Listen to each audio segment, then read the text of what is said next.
It's Mark with Limo Marketer here, and I'm joined again by LaDon from Paperchase Enterprises. You're out of Cleveland, right, LaDon? Yes. Awesome, man. So I was just talking to LaDon last week, and the video where I interviewed him, it was like an hour-long video. It's my most popular video on the channel, which is crazy. And so I got to talking to LaDon, and well, really, lately I've been getting lots of people that want to make this same transition he did. So thanks for joining me again, LaDon. No problem. Awesome. So yeah, look, I guess what I'm interested in, and probably a lot of people watching this, are how did you make that transition? And why did you do it? Like, what was kind of the thing that made you say, hey, this is just, something needs to change, something needs to give. Well, I started in 2014. I think it was, yeah, 2014 as a UberX driver, part-time, and I you start doing it, the income is great, and you start seeing, some of the potential of it. Well, as time progresses and they start doing things that they're doing, cutting rates, programming algorithm against you. Algorithm is constantly looking for ways to take more from the customer and pay the driver less and less. I got to thinking, I said, there's got to be a better way. I think in 2016, no, 2018, I started doing Uber Black because I figured that's better Yeah. and pick up better clientele. Um, I started doing that and I said, wow, this is great. But then I started seeing similar problems, algorithm doing what it do, charging the max out the customer, paying the driver very little. Yeah. Um, Except for on Uber Black, it seems to be even worse because of the requirements for the commercial livery insurance, which is not the cheapest thing to get, but you should have it, Yeah. especially if you're picking up private, what we call private clients that pay you directly. You definitely want to have it. I mean, a lot of people, they take the risk and that's too much. I don't need it. I ain't gonna get into no accident. If I do, I just get the customer to say, I'm a friend of his. I was just giving them a ride. That don't hold up in court. They get to court, it's gonna be a totally different tune, and you ain't gonna like that tune that they playing. So you need the commercial. It's called commercial livery insurance. Some of us call it commercial auto. Basically, it's called commercial livery insurance. And do you need And that? if Sorry to you, interrupt. Do you need that for Uber mhm, Black as well? Or, yes, oh, wow. Okay. it started off as Uber not really enforcing it. Now they are enforcing it. Now they won't even let you renew your documents unless your registration says either commercial on it or limo. Like mine says limo on the bottom right of it. They won't even accept the documentation. But yes, you need commercial livery insurance for this business. I cannot encourage people enough that ride. I talk to people, no, my ride share insurance cover me. No, it does not. No, no, no. I don't care what your agent tells you. If it comes to court, you read that, they're going to go by that fine print. Yeah. And that fine print says no, it'll either say no business use or it restricts you to only app usage only. So you need the commercial livery insurance. Oh, Okay. meaning you're covered as long as you're doing rides on the app through their platform, essentially. But if you're doing any Yes. other sort of rides, you're not insured, and that's very dangerous. Yes. Yes. Got it. Okay. Yes. I encourage all drivers that got the rideshare policy and they picking up their own private customers outside the app. They think you covered. Read the fine print. I'm willing to bet you if you read that fine print, you are not covered. Even Yeah. if it does say some of the rideshare policies say business use, but you read that fine print and you picked up a private client outside of the apps, you ain't covered. No Yeah. matter what your agent tells you. So it's better to have the commercial livery insurance, especially if you're going to be in this business. Um, I've learned that cheaper is not always better. Yes, we have to watch our expenses. Yes, you shouldn't want to watch where your expenses are going, but cheaper is not always better. In some cases, cheaper actually costs more. You mess around with that rideshare insurance, picking up private clients, and you're gonna find out the hard way that that ain't the way to go. Yeah. Uh, as far as special licenses, in the state of, I'm in Ohio, okay, and not a lot of black car drivers knew this, or do they have it? But I helped a friend of mine get on Black Car, Uber Black, and he was the type of guy that he believes in doing research and finding out what all we supposed to have for it. Well, he did the research and found out that here in the state of Ohio, we were required to have what's called a CPCN number, Certificate of Public Convenience and Necessity certificate, but it's not being enforced. So nobody knew we had to have it. Well, guess what? The insurance company ain't enforcing it either. But you get into an accident and they're looking for a way to get out of paying, and you don't have that, that could be the way, their way out.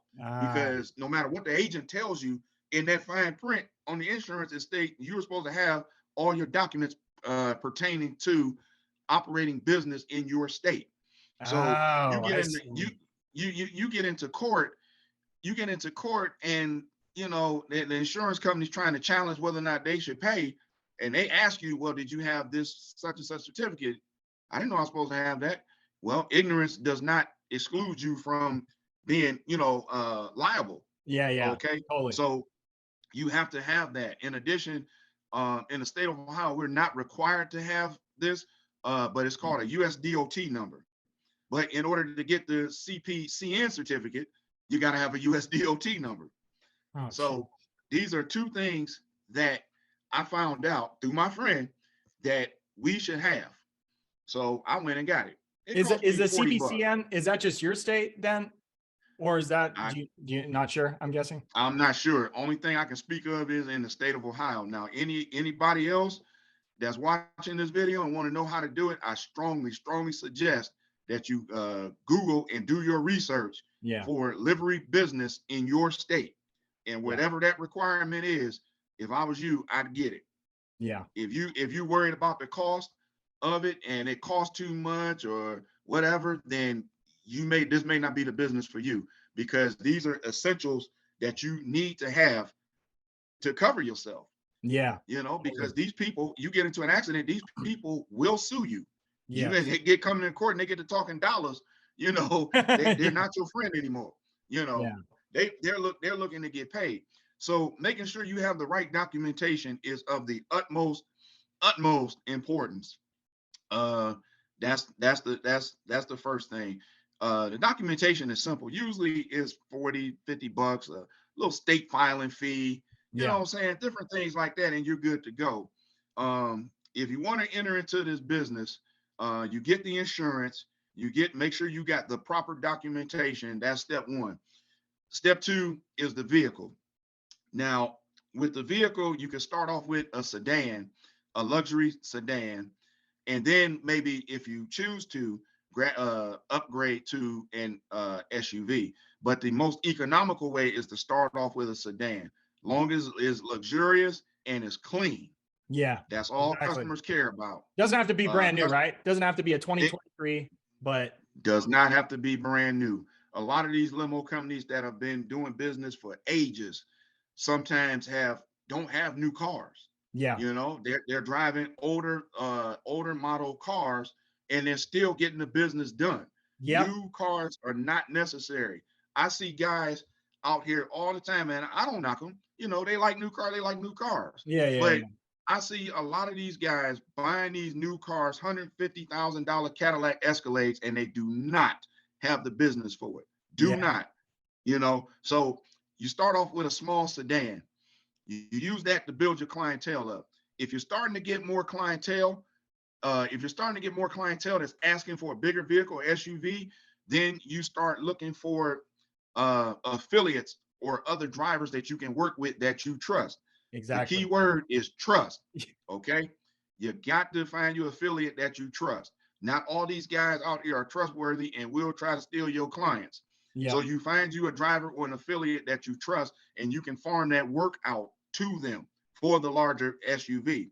Yes. So the proper documentation and Oh, one the question on small that. car. The Uh-huh. documentation, sorry, if you were going to mention this, but don't some airports require certain like certificates or documentation as well? Or do you know, does Cleveland, does Hopkins, it's called, right?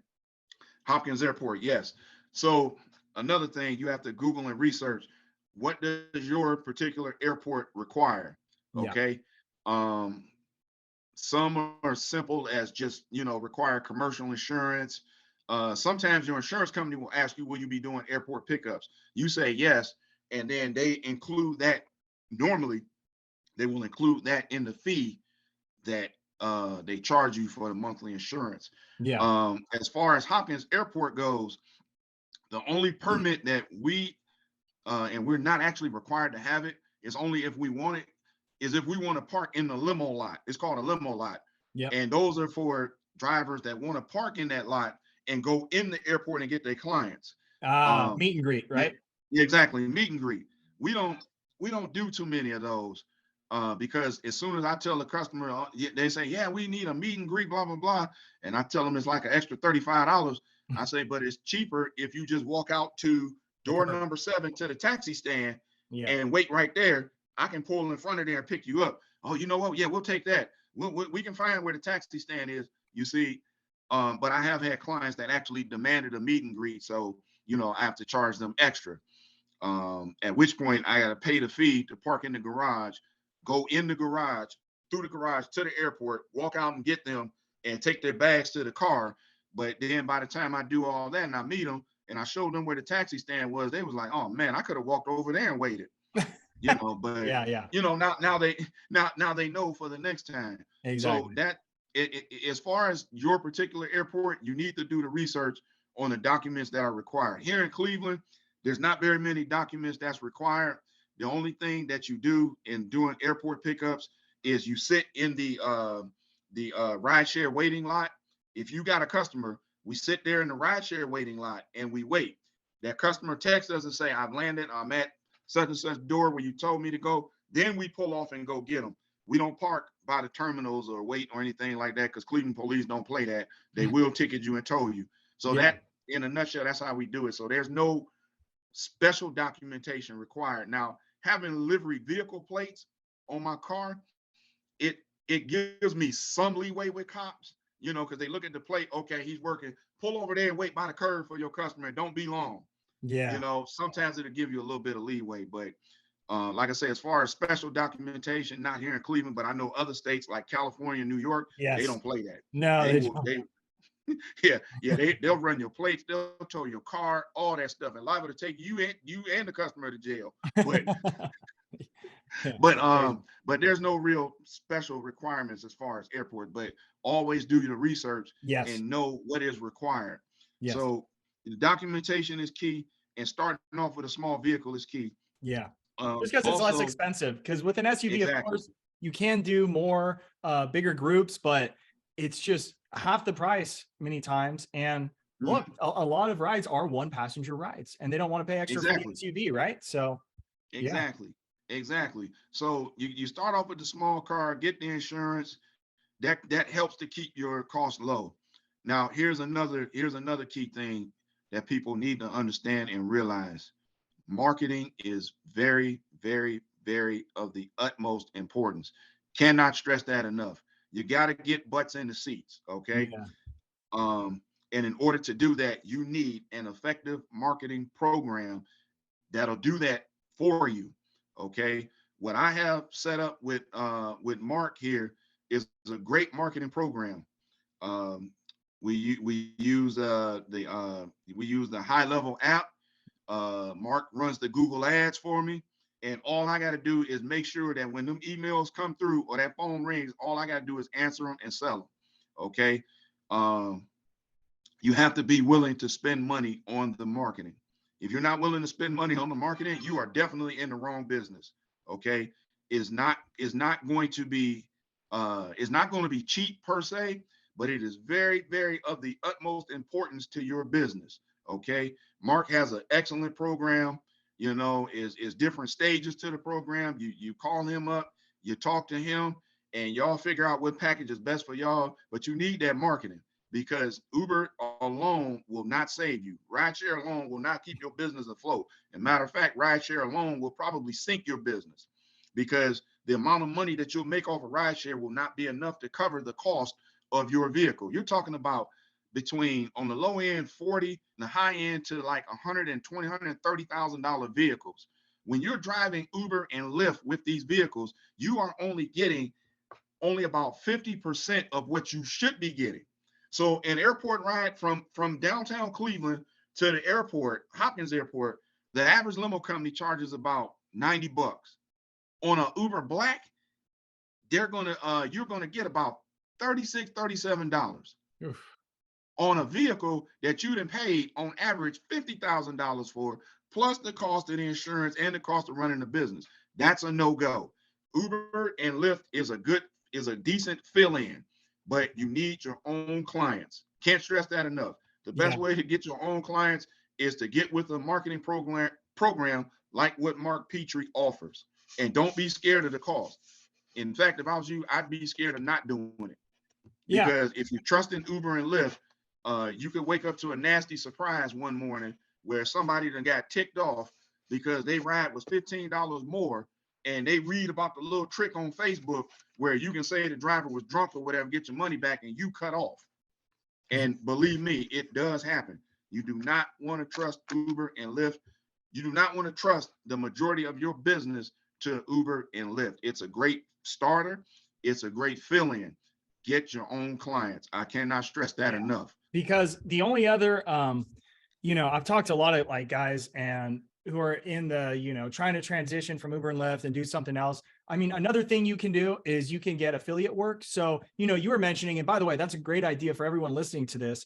No matter what you end up doing, making some relationships of people who have vehicles that you don't, so that you can always, farm the work out. Obviously, someone you trust, right? Make a little money doing that. But, affiliate work, it is a way. And I don't know if, I'm guessing it pays more than Uber and Lyft. Eventually you have to ask yourself, what do you want your future to look like? Do you want to drive the rest of your life? Or do you want to one day, hopefully make a nice income, being able to work wherever you want? And I think that's what a lot of people want. Okay, so you bring up a good point. You also, when entering into this business, you have to decide what's your ultimate goal. All Yes. right. Do you want to own a company and you want to hire drivers, or do you want to focus on farming out work, or do you want just enough work to cover you and your car driving back and forth, and you satisfied with that because you have other things you do? You have to define exactly what you want out of this business. Now, if you want what Mark was talking about, where eventually you don't want to be driving, you want drivers to work for you, well, you have to put certain things in place in order to make that happen. And you have to be willing to do the work. The one way to do it is get you some affiliates that you trust. Well, what are affiliates? People that you can send work to, that you can trust, that will not bash your company or try to steal your clients. Yes. Okay. And also, you need an affiliate that's going to pay on time.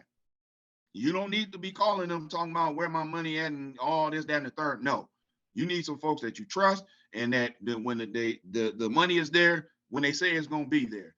I personally have developed possibly three affiliates that I work with, that I don't even worry about the money. I know it's there. Yeah. A friend of mine, Royal Ride, Yep. guy by the name of Mo Osmond. He came to Cleveland. I didn't know nothing about the business. He was much more experienced with the business. He kind of took me under his wing, and he helped me to understand some of the do's and don'ts. In addition, I became an affiliate of his, to where he can trust me to do the work, and I can trust him that the money is there on time. When Mo Osmond tell you that money is going to be there on Wednesday, because that's how he pays every Wednesday, that money going to be there. It wasn't no ifs, ands, or buts about it. So how'd you meet Mo? I mean, because that's a great, that's another lesson. Find a mentor if you can, right? Someone to show you the road. Yeah. He came to Cleveland. Me being a naturally talkative kind of person, kind of helped. He came to Cleveland, and I was sitting at the airport, and I saw him sitting in his car, and I saw he had his license plate, and it said Ride LLC or Royal Ride or something like that on his plates. And so I got to talking to him, and then that's when he explained to me, who he was, where he was from. He owns a limo company out of New York, and he came to Cleveland for family reasons. And he was branching off and expanding his business. And he said, I can send you work. He said, I'm willing to work with you. And I said, okay. He said, he explained to me how the pay works. He actually did an actual background check on me, took my license, all that stuff, and checked me out. Figured I was clean enough to drive for him. He took a look at my car, gave me some pointers on cleaning up the car or whatever. I did that, and he started sending me work. Nice. Now, with him sending me work each time, I'm learning, how the business goes, and Yeah. dealing with him, I've learned a lot. Whereas some guys claim that they didn't like working with him or this or that or this or that. Those same guys that didn't like working with him never sent me any work. This Yeah. guy Mo Osman was sending me work, day after day, week after week. I landed that All-Star game contract because of him, because of working with him. Nice. We got paid good. You understand what I'm saying? All I from you landed, approaching him. You approached him, right? yes, yes. Guys, look at what that can do. And where were you at? You're at the airport doing a pickup, or? Yeah, yeah. I was at the airport. We at Cleveland Hopkins, they have a waiting lot. So sometimes we sit there and we're waiting on a request from Uber. So we sit there, we congregate amongst one another, getting to know each other. Some of us have become good friends or whatever. But Yeah. that's how I met him, and me and him have been friends ever since. He's helped Wow. me out in some dire situations. Times when I might have been down and out and couldn't cover some jobs or whatever, and I call him up, be like, hey, I got such and such a customer, but I can't do it because this, that, or other reason. He like, look, I got you. And as long as I keep the pricing fair or what I charge the customer, he's Yeah. willing to do it because his prices are a lot higher than mine. Yeah. Uh, I don't know how he came up with that or how he did it, but his prices are a lot higher than mine, He's been doing it a and long time. I think that he's been doing it a happens, while. So So get a mentor, so guys. Great advice. Great advice. And talk to yes, people. When you're at these pickup lots, you never know who you're going to meet. This probably changed your trajectory quite a bit, just by meeting this it guy. did. It did. Crazy. It did. I learned a lot. I learned a lot of the do's and the don'ts. You know, I mean, the knowledge was invaluable. Like I said, people may have talked, crap about him or whatever, or they don't like his clients. I was like, this dude pays. Yeah. This dude pays. Yeah. Ain't damn one of y'all sent me a job yet. This guy has been sending me job after job after job. Now it's up to me if I want to take it, turn it down, or whatever. But so in other words, you do need a mentor that you can trust. Also another thing, as Uber drivers, we have a mentality of we are competition and I'm not helping the competition. And I catch a lot of flack sometimes because, guys are like, man, other Uber drivers, ex-drivers, mind you, they're, they're like, man, why you over there helping them? You taking away business from you. No, you don't understand the success principles of business. Certain businesses, you have to work with one another because you can't do all the work yourself. Yes. It's only 24 hours in a day. You got to sleep at least 6 of them. What happens if you got a client that needs a ride? You know Yeah. what I'm saying? You ain't had no sleep yet. You got to have somebody to do it, Yes. or you got a client that needs a bigger vehicle or a bus or whatever. You got to have guys that you work with that you trust. So I'm not the type of person to where, I'm keeping it all for myself and I'm not sharing knowledge with anybody. No, Yeah. because that's selfish. I It wasn't is. raised like that. You reach a hand out to help people Yes. that are in need of help. And you get At that the same reciprocity token, thing going, right? yes, yes, yes. But at the same token, you also be careful about who you reach your hand out to help, because some of these people you reach your hand out to help, they will cut it off or attempt to bite it off. Yeah. But Yeah. so you be careful about who you communicate and who you help. But at the same token, be willing to reach a hand out to help other people. There's been guys that I've referred to your marketing firm. One Yeah. of them jumped on board. Yes. Other guys asked me like, man, why would you do that? You're creating competition for yourself, yada, yada, yada. No, that guy's not competition to me. You can't steal my customers. That's my Yes. mentality. You Yes. can't you can't That's the take mine. mentality you want. That is the mentality Exactly. you want. I hear it all the time. The fear. What about my competitors? No, your clients work with you because they like you. And look, if by them saving $10 or something, they're going to leave you. You don't want them as a client anyways, right? Exactly. That's Exactly. it. And so I don't worry about that. If I'm genuinely helping somebody that's in need, I'm not worried about them creating competition for me, but I do tell them like, look, I'm going to teach you how to fish in this business, just like I learned how to fish. I'm teach you how to fish, but I'm also teach you how to find your own pond to fish in. Yeah. So see if Exactly. people catch my meaning. Yeah, So yeah, you yeah. gotta find your own pond to fish in, and don't Yes. come fishing in mine. No, You see, exactly. and they respect that. I teach them how to fish. I teach them Yeah. how to find their own pond, and they find their own pond to fish in, and they do good. Yeah. It's all about helping one another because you know, if people would have thought that same way when I entered into the business, it'd have been much harder for me. Oh, What if Mo Osmond would have thought that way? Like, I'm not gonna help this guy. He's gonna create competition for me. Why should I help him? No, I'm not gonna help you. No, I ain't giving you nothing. yeah. But he didn't think that way. So, and like I say, plus you're gonna need the help. Your car breaks down, you got clients in the car, you need somebody to call. Yes. Hey, I need you to come get this client for me right now. And guys will put the phone down and come get them right away. And you Yep. make sure you take care of them guys. When you tell them you're gonna have their money, that's when you have their money. Don't play Yes. with people's money, No. you know. That's how you do it. So if you want to go from an Uber driver to the black car business, it's simple. Just get the right insurance, get the right documentation that you need to have. Start off with a small car. Don't be afraid to start off with a sedan, Yes. a little Cadillac XTS. As long as it's clean and you reliable, and get you a good marketing program like what Mark Petrie has. Or Get just hooked do up with marketing him. period, right? Just Just do find something and try to just get do your own mark. clients, right? Try to get your own clients. But what I like about Mark and his marketing is because yes, marketing is important, but also it has to be done right. So you don't get no junk calls. Yeah. You a luxury transportation business, but you getting a call from some dude out in Youngstown looking for a taxi to go up the street. Like, no, Yeah, no. you need someone that knows how to do those Google ads and do it right. Yeah. So you get the right clientele calling. And then once you get that right clientele calling, now you got to know how to sell them, which is simple. Exactly. You just pick up the phone and you ask them simple questions. Where you at? Where you going? How many people? How many bags you got? What time? Boom. Okay, you got all of that. All right, here's the price right here. Yeah. Another thing that helped me, I made up a pricing sheet. So you make up a pricing sheet according to what your rates are. Some people like per mile, some like hourly or whatever. Mine is made up on per mile. Okay.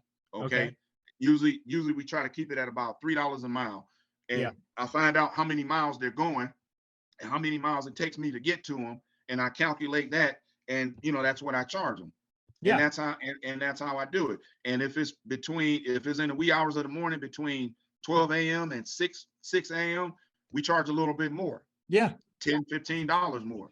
Yeah. If they call in at the last minute, they definitely gonna get charged more Yeah. because now I got to stop what I'm doing, find a driver or find myself and go pick you up, which Yes. we are more than happy to do, Yeah.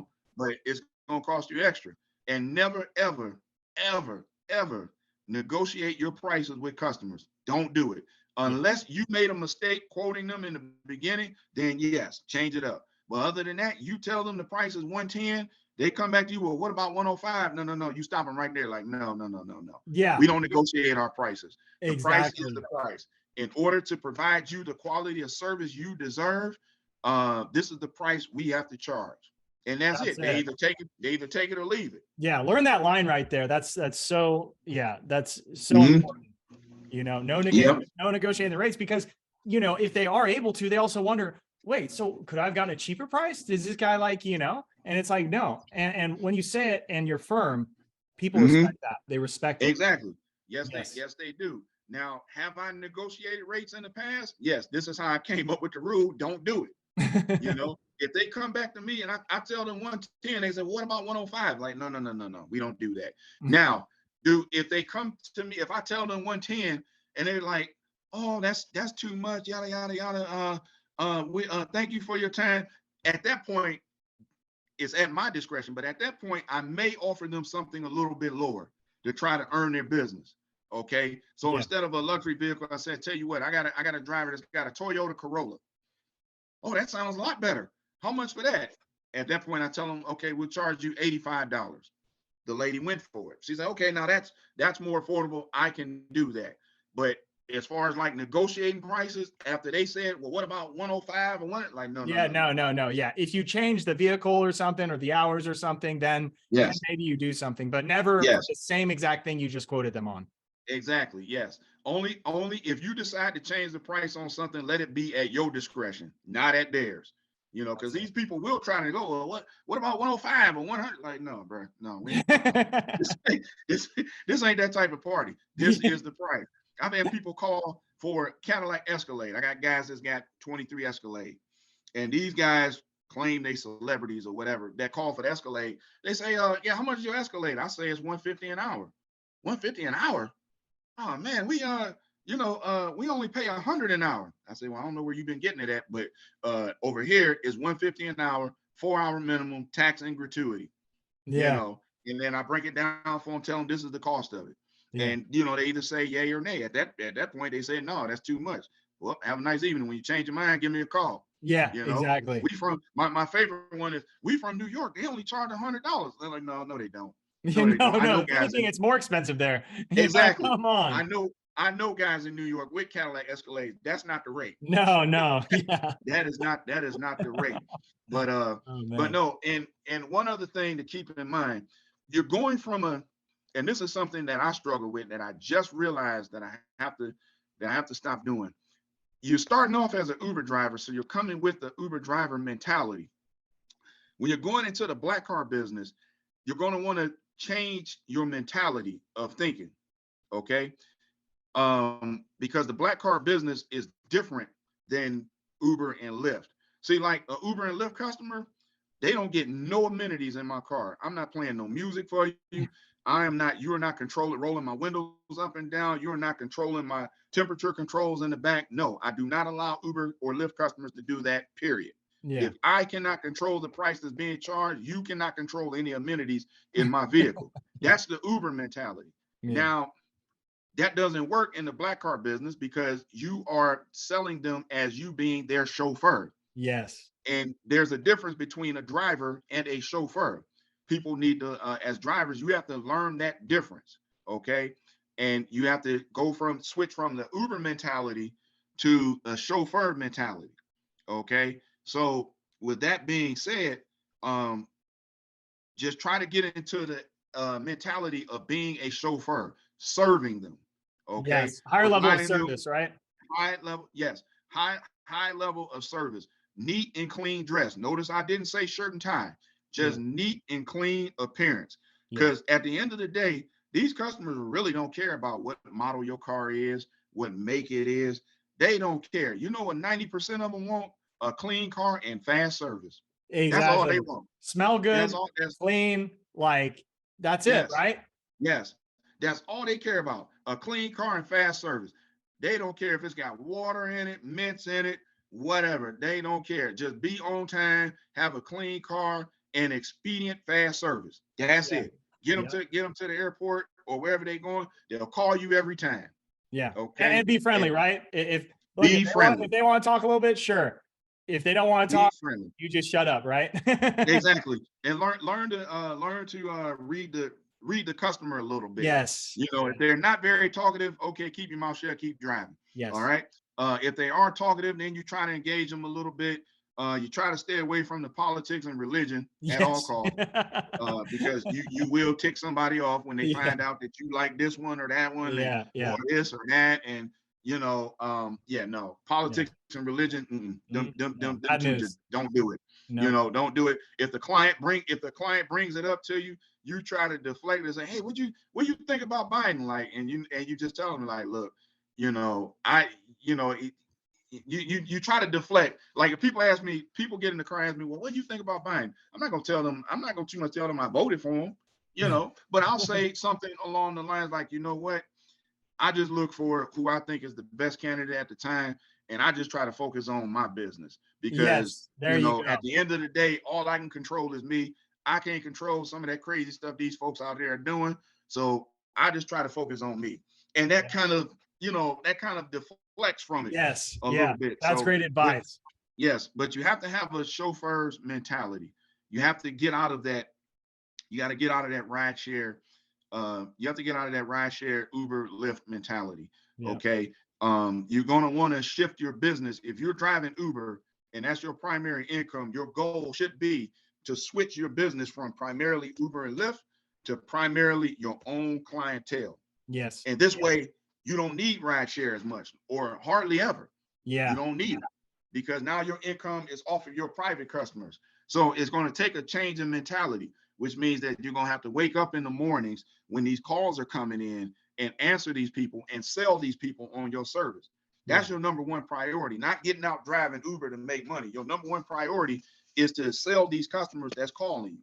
Yeah. That's number That's one. it. That's the transition. Exactly. So it's definitely a mentality shift, and that's what you have to focus on, and keep you a savings. This is another thing I cannot stress enough, because your vehicle, your high end luxury vehicle, will break down Yeah. at some point. Whether if it's a busted tire, axle, some idiot runs a red light or whatever and hits you head on, you need a savings. You definitely need a savings in case things happen. As we call it, Murphy coming to visit. Like Murphy's Law. Murphy's Yeah, Law. Murphy. Yeah. Yeah, I know all about that one. Murphy. Yeah, Murphy gonna come to visit, and you need to be prepared when he do come visit, so you can hurry up and kick his butt out. Yeah. You Yeah. see, so you have you a savings. You want to have your savings in place, for just in case. Okay. Um, I mean, that's pretty much it. That's how I did it. I started off with a small car. I didn't know anything about marketing. I just passed on my cars word of mouth, and then I discovered Mark Petrie here, with his marketing firm, and I signed up with them, and it's been great. Yeah. It's definitely been great. But another piece of advice. This is something that I'm going through right now. Um, that as drivers, you definitely are going to need this as you start going into business yourself. It's very important to keep track of your expenses, but as you get more and more business expenses, you need to keep them separated. Do not have all the same business expenses coming out of one account, because it's going to get messed up and you're going to wind up, going into the negative somehow. You need separate accounts. If you use a separate account just for marketing, a separate account for insurance, a separate account for Oh, cell phone bills, a interesting. separate account for gas, do not mix all of them out of one account. Because things Because are if you coming do, through at different times and it's hard to keep track, right? It's hard to keep track. exactly, Wow. That's a exactly, great piece of advice. I've exactly. never heard that Keep before. those, yeah, keep those things separate, because if you don't, it's gonna be trouble. Yeah. Yeah. No. It's gonna be trouble. Imagine your $1,200 insurance bill coming due at the same time your Google Ads fees are due, Yeah. Yeah. and they Yeah. both come out at the same time. That's 17. That you example. That's $1,700. Yep. Well, you only got 1,500 in your account. Oh well, guess what's gonna happen? Now you're net. Now you're in the negative. Then Yeah. your cell phone bill rolls in. That's another $200 or 300 or whatever that rolls in. Now the negative gets even bigger. Now you're playing catch up.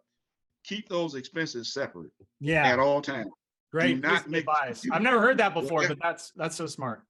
yeah, yeah. Whatever you do, do not mix them. Don't do it. Don't do it. LaDon, this was like a freaking masterclass, man. Thanks so much. Uh, Like this has been fantastic. I have to get running. I've got a 1 o'clock call, but man, like thanks uh, so much for doing this. I'm sure everyone who's going to watch this is going to get insane amounts mm-hmm, of value. So mm-hmm. thanks so much, Yep. LaDon, and we'll see you next time. Okay. Thank you, Mark. Appreciate all you do. All right. Thanks, man.